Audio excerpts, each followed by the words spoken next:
আসসালামু আলাইকুম। আপনাদেরকে আবারও স্বাগতম জানাচ্ছি নেম ল্যাবরেটরির ন্যানো বায়োটেকনোলজির ক্লাসে।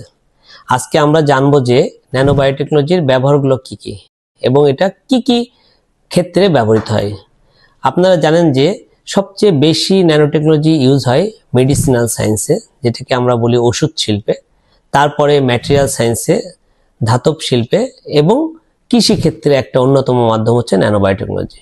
উন্নত বিশ্ব, বিশেষ করে জাপান, ইউএসএ, ইউরোপিয়ান কান্ট্রিগুলো, তারা অনেক আগে থেকেই কৃষিতে ন্যানো বায়োটেকনোলজি ব্যবহার করে। কৃষিতে কোন কোন ক্ষেত্রে ন্যানো বায়োটেকনোলজি ইউজ হতে পারে, যেমন আপনি যদি ধরেন যে কৃষিতে সার তৈরি করবেন, আবার কীটনাশকের উন্নয়ন ঘটাবেন, সেক্ষেত্রে ন্যানো টেকনোলজির প্রচুর গুণাগুণ আছে। যেমন আপনারা জানেন যে সবচেয়ে বেশি সার ব্যবহৃত হয় কৃষিক্ষেত্রে ইউরিয়া। তো ইউরিয়াটা আমাদের দেশে বিঘাকে বিঘা জমি কৃষক বস্তাকে বস্তা ইউরিয়া ছিটিয়ে দেয় এবং এর কারণে প্রোডাকশন কৃষক মনে করে বাড়ছে, কিন্তু প্রোডাকশন বাড়ার পাশাপাশি আমাদের সয়েলের গুণাগুণ, উর্বরতা কমছে। সেক্ষেত্রে সমাধান হচ্ছে ন্যানো ইউরিয়া।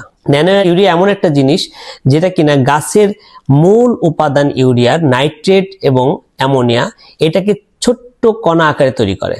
তাহলে কি হবে, আমার গাছের যতখানি নাইট্রোজেন প্রয়োজন সেটা যদি আমি অল্প পরিমাণ হলেও গাছের জায়গা মতো পৌঁছে দিতে পারি, তাহলে আমার ইউরিয়া অত বেশি লাগবে না।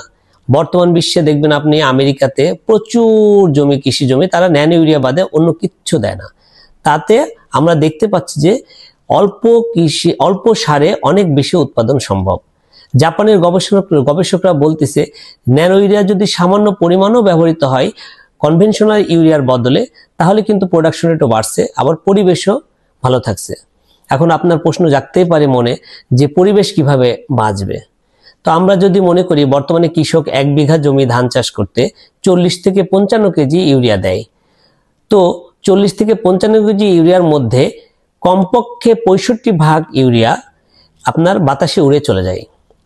আমরা জানি যে ইউরিয়া একটা উদ্দায়ী জিনিস, আপনি এক জায়গায় ফেলে রাখবেন খোলা মাঠে, ইউরিয়া কিন্তু গরম পড়লে ও একাই উদ্দায়ী হয়ে চলে যাবে। আবার কিছু ইউরিয়া আছে লিচিং হয়ে চলে যাবে, জমিতে পানি পড়লে সে সয়েল রান অফ হয়ে আস্তে আস্তে পুকুরে, খাল, বিল, নল নালাতে পড়ে যাবে। তো তাতে কি হবে, আমার ইউরিয়া অনেকখানি নষ্ট হবে। এর বিকল্প হিসাবে আপনি যদি ন্যানো ইউরিয়া ইউজ করেন, তাহলে দেখা যাচ্ছে যে 1 বস্তা ইউরিয়ার বদলে ½ লিটার অথবা 1 litre nano urea liquid use করলে একই পরিমাণ কাজ হচ্ছে। তো যখন আমি অল্প পরিমাণ ইউরিয়া জমিতে ইউজ করব, তখন অবশ্যই সেটা লিচিং হচ্ছে না এবং পরিবেশের ক্ষতিও করছে না।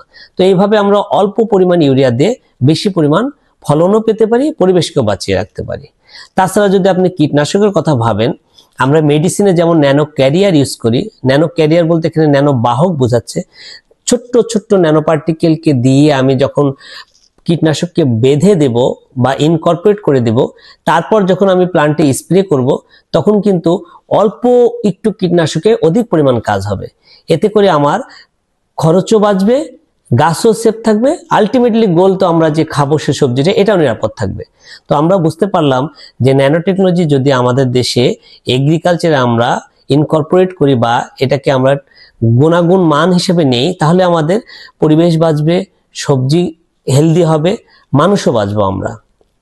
তাই আমরা আশা করব আরো বেশি আমরা ন্যানো টেকনোলজির যুগে প্রবেশ করি, আমাদের কৃষিকে আমরা একটা বিপ্লব ঘটাই এবং ভবিষ্যতে আমরা আরো বেশি রিসার্চ করব কিভাবে বাংলাদেশের মাটিতে, বাংলাদেশের আবহাওয়াতে ন্যানো সার এবং ন্যানো কীটনাশক তৈরি করতে পারি। আল্লাহ হাফেজ। আজকের মতো আমরা নেক্সট দিনে দেখাবো আমাদের কি কি ন্যানো ইউরিয়া সহ ন্যানো সারের প্রোডাক্ট আছে এবং সেগুলা সবই নেম ল্যাবের ফর্মুলেটেড। আসসালামু আলাইকুম।